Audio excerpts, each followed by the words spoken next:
Hey everyone, my name is Frontier.setter, and this is a CRKT Minimalist.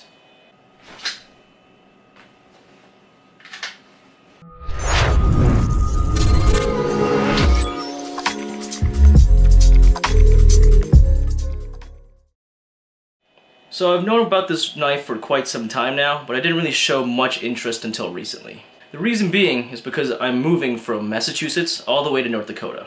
So because of this, I knew I needed to change up my everyday carry, at least for this trip.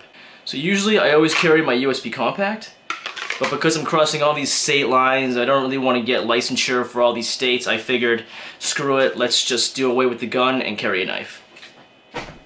I'm a huge fan of knives. I have a whole bunch, here are some of them, and they all have their own unique uses. But in this video, I'm going to talk about why I prefer, at least why I think I'm going to prefer, the Folts Minimalist for this road trip over all the other ones. My philosophy of use during my 3-day trek across the state lines is going to revolve around 5 points: functionality, deployment, carryability, combat effectiveness, and legality.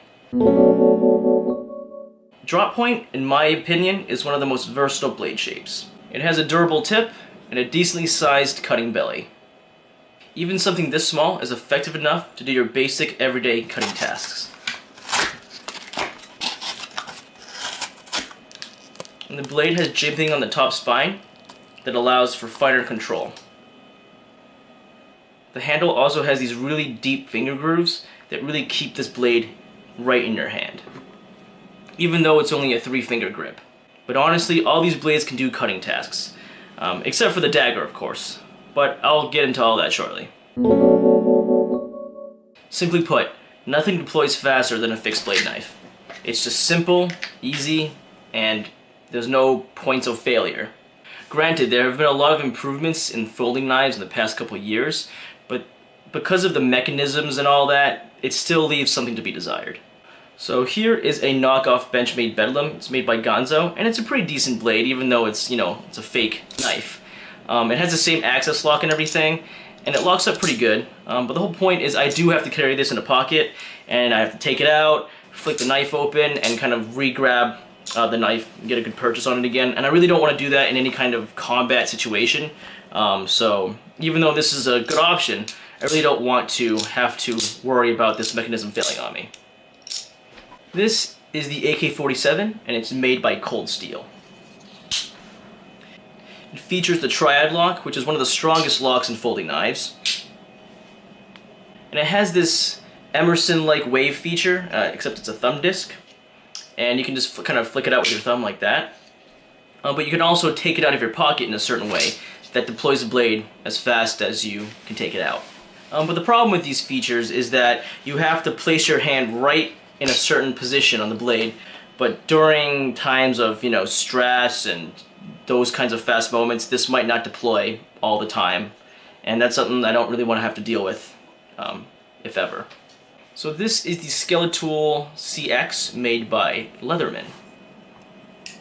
I won't be carrying this knife on my person. I'll just be leaving this in the car with all my other stuff like medical supplies and all that, because the car will always kind of be close by. The blade on this knife is a simple liner lock blade.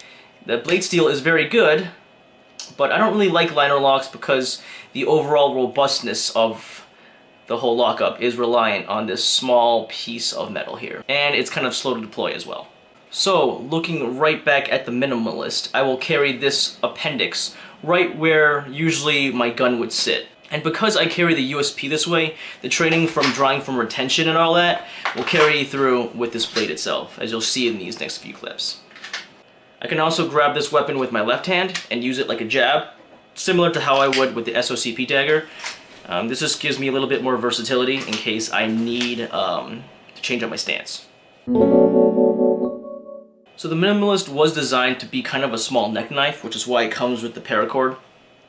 But I really don't like neck knives because you have to kind of, reach under your shirt to grab them, or it's just so obvious that there's a knife there. And I don't really like having anything around my neck, so I don't like to carry it this way.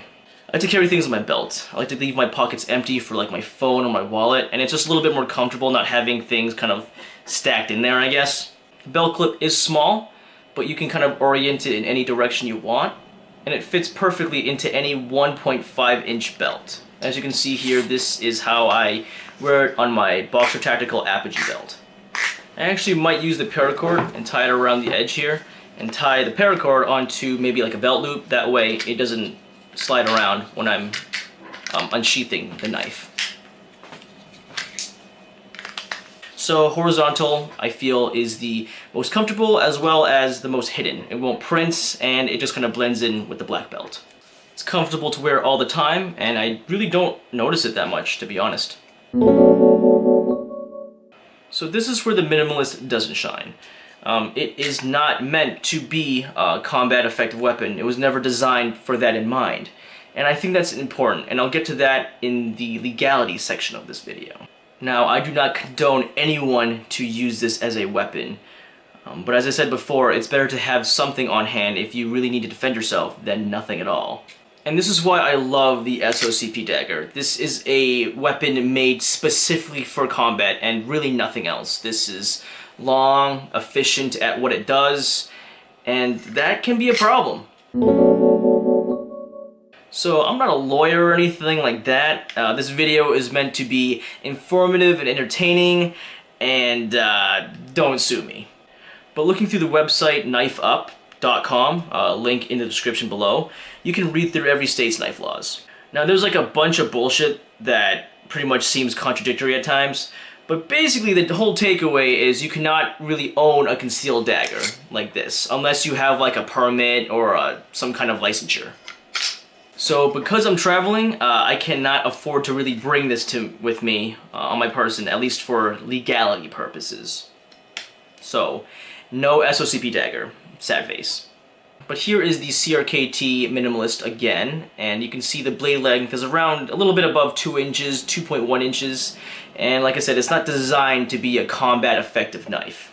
I would honestly feel a lot better in the courtroom with this as evidence against me than my SOCP dagger. So in my opinion, this one wins out. And like I said, all these laws will vary from state to state, but the main takeaway is that anything concealed for an unlawful purpose is illegal. Obviously, it could be like a kitchen knife or something like that, and if you're using it to attack people, that's no good. But self-defense is a lawful purpose, and that's where this would win out. Again, I'm not a lawyer. Don't use this for any kind of what have you. Anyways, yeah, I guess that's about it. I plan to move to North Dakota late December, early January, and if you're interested in that road trip coming up ahead, feel free to subscribe to my channel and watch those vlogs. Again, I am Frontier.setter. Always remember to stay tactically kawaii.